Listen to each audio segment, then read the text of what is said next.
Class 12 की physics की class है। हमारा जो लेसन है प्रैक्टिकल कंडक्टेंस, ये हमारा लेसन है।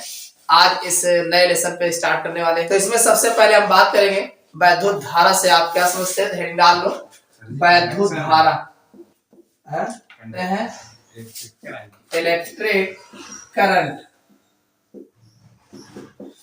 पहली हेडिंग हमारी है वैद्युत धारा, या जिसे हम इलेक्ट्रिक करंट। सबसे पहली बात आती है वैद्युत धारा से आप क्या समझते हो? तो किसी चालक में प्रति सेकंड यानी हर सेकंड किसी चालक में प्रति सेकंड प्रवाहित होने वाले आवेश की मात्रा, यानी हर सेकंड में कितना आवेश प्रवाहित हो रहा है, वो उसकी वैद्युत धारा कहलाती है। समझ में आया नहीं? अरे कोई चालक है, कंडक्शन है, तार है, चालक तार है, और उसमें एक सेकंड में कितनी धारा प्रवाहित हो रही है, वो उसकी क्या कहलाएगी?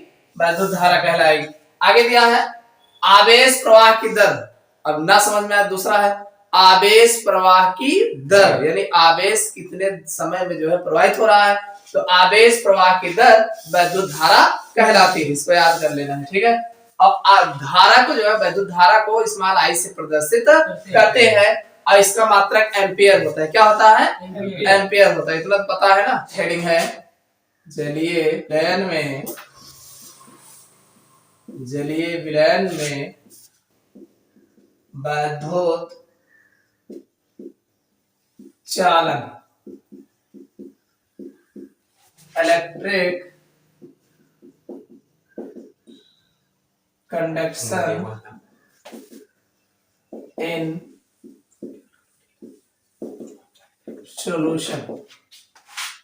जलीय विलयन में वैद्युत चालन, इस पर हम बात करेंगे। जलीय विलयन में वैद्युत चालन, बात यह है कि जलीय विलयन में वैद्युत चालन किस प्रकार से होता है। तो पहली बात एक बात दिमाग में रख लो कि शुद्ध जल में अगर आप धारा प्रवाहित करोगे तो कतई प्रवाहित नहीं होगा। शुद्ध जल में वैद्युत धारा का प्रवाह नहीं होता है। क्यों नहीं होता है? क्योंकि उसमें मुक्त आयन नहीं होते हैं। अब सोचो कि उसमें मुक्त आयन होते हो, जब जहां मुक्त आयन फ्री वैलेंसीज नहीं रहेगी, आयन नहीं रहेंगे, वहां धारा प्रवाहित नहीं होता है। तो वही कहा, शुद्ध जल में वैद्युत का चालन संभव नहीं है, किंतु यदि जल में किसी वैद्युत अपघट्य की अशुद्धि को, कोई वैद्युत पदार्थ जो है अपघट्य उसमें डाल दो अशुद्धि के रूप में, तो जब अशुद्धि के रूप में डालते हैं, मिला देते हैं, तो द्रव में वैद्युत का चालन संभव हो जाता है। यानी कोई वैद्युत अपघट्य के पदार्थ की उपस्थिति में जो है द्रव में वैद्युत चालन किया जा सकता है।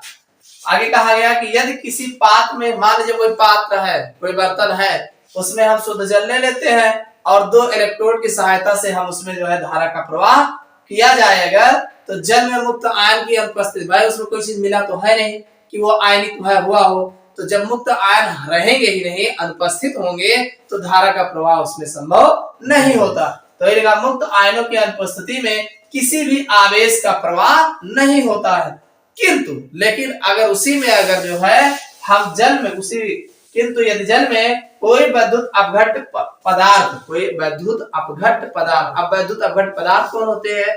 वैद्युत अपघट्य पदार्थ वे पदार्थ होते हैं जिसके जलीय विलयन में से हम धारा प्रवाहित करें। जैसे उसको घोलने के बाद इलेक्ट्रोड लगाओ, अगर धारा इधर से उधर पहुंच जाए तो इसका मतलब वो हमारा वैद्युत अपघट्य पदार्थ है। तो वही कह रहे हैं कि कोई वैद्युत अपघट्य पदार्थ अथवा विलयन, चाहे पदार्थ मिला दो चाहे कोई विलयन मिला दो, जैसे क्या मिलाओगे, जैसे NaCl मिला सकते हो, AgNO3 मिला सकते हो, H2SO4, FeSO4, इस टाइप का कोई पदार्थ अगर मिला दिया जाए तो जल में इनका विघटन होने का, अब जैसे ही जल में डालोगे विघटित हो जाएगा, धन आयनों और ऋण आयनों में विघटित हो जाएगा।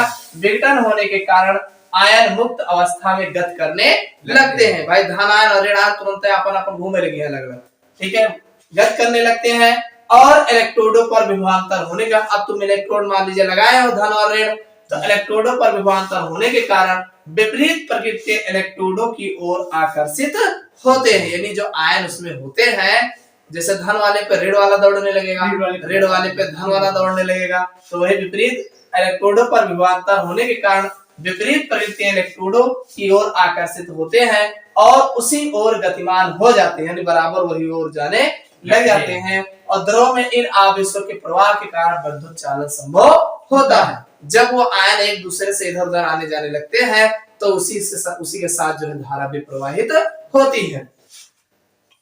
अब द्रव में वैद्युत चालन की यह क्रिया, अब चूंकि द्रव में वैद्युत का चालन इस तरीके से हो रहा है तो द्रव में वैद्युत चालन की यह क्रिया वैद्युत अपघटन कहलाती है। यानी द्रव में इस प्रकार का वैद्युत चालन जो है वैद्युत अपघटन कहलाता है। आपसे पूछा जाएगा वैद्युत अपघटन से आप क्या समझते हो?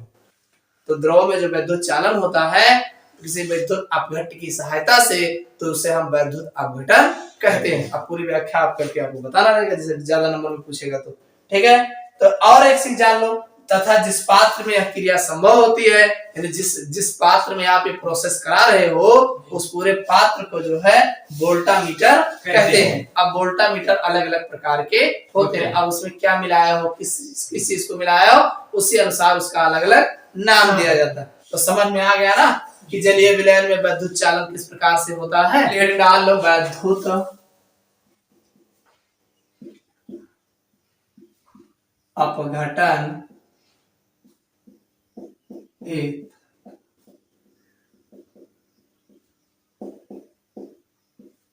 फैराडे के नियम, फैराडे के नियम, वैद्युत अपघटन संबंधी फैराडे के नियम। भाई आप जानते हैं कि वैद्युत अपघटन संबंधी फैराडे के नियम जो है, तो वैद्युत अपघटन की क्रिया में जब भी वैद्युत अपघटन होता है, वैद्युत अपघट्ट पदार्थ के द्वारा वैद्युत अपघटन क्रिया कराई जाती है, तो इलेक्ट्रोडों पर मुक्त हुए द्रव्यमान, जो भी इलेक्ट्रोड होते हैं उस पे कुछ न कुछ द्रव्यमान मुक्त होता है। तो मुक्त हुए द्रव्यमान एकत्रित होते हैं। मुक्त हुए द्रव्यमान मतलब जैसे उसके अंदर जो भी घोले हो तो कहाँ जाएगा, वो इलेक्ट्रोड के पास ही तो जाएगा, तो वही इलेक्ट्रोड के ऊपर जाकर के लग जाता है। जितना आप वैद्युत अपघट्ट डाले रहोगे तो धनायन ऋणायन में टूटेगा, तो जाकर के अलग अलग इलेक्ट्रोड पर इकट्ठा होगा वो। तो वही जो है मुक्त हुए द्रव्यमान एकत्रित होते हैं, जितना आयन मुक्त हुआ होता है वो जाकर इलेक्ट्रोड पर इकट्ठा होते हैं, जिसके लिए फैराडे ने दो नियम दिए। अब ये कैसे क्या है, इसके लिए फैराडे ने दो नियम दिया है। तो सबसे पहले हेडिंग डाल लो पहला नियम।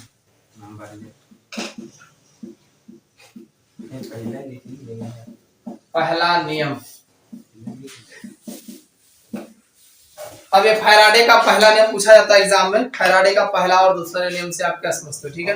पहला नियम इनका क्या कहता है, फैराडे का पहला नियम कहता है कि वैद्युत अपघटन की क्रिया में जब आप वैद्युत अपघटन कराते हो तो इलेक्ट्रोड पर मुक्त हुए द्रव्यमान, यानी इलेक्ट्रोड पर कितना द्रव्यमान मुक्त हुआ है उनमें प्रवाहित किए गए आवेश के अनुक्रमानुपाती होता है। यानी जितना आवेश आप प्रवाहित करोगे उतने द्रव्यमान उस पर मुक्त होता है।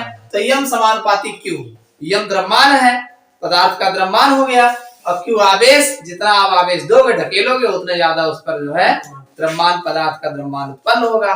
तो अब इसको समानुपाती हटाओगे तो हम बराबर जेड क्यू, अरे जेड एक नियतांक है ना, जेड रखोगे समानुपाती जगह पे जेड रखोगे, बराबर लगाओगे तो ठीक। तो ये आपका और जानते हो क्यू बराबर आई टी होता है, क्या होता है आई, हाँ क्यू बराबर आई टी, क्यू हटा के यहाँ आई टी रख दो, एम बराबर जेड आई टी हो जाएगा। अब जहां जेड एक नियतांक है जिसे पदार्थ का वैद्युत रासायनिक तुल्यांक कहते हैं। समझ में आ गया।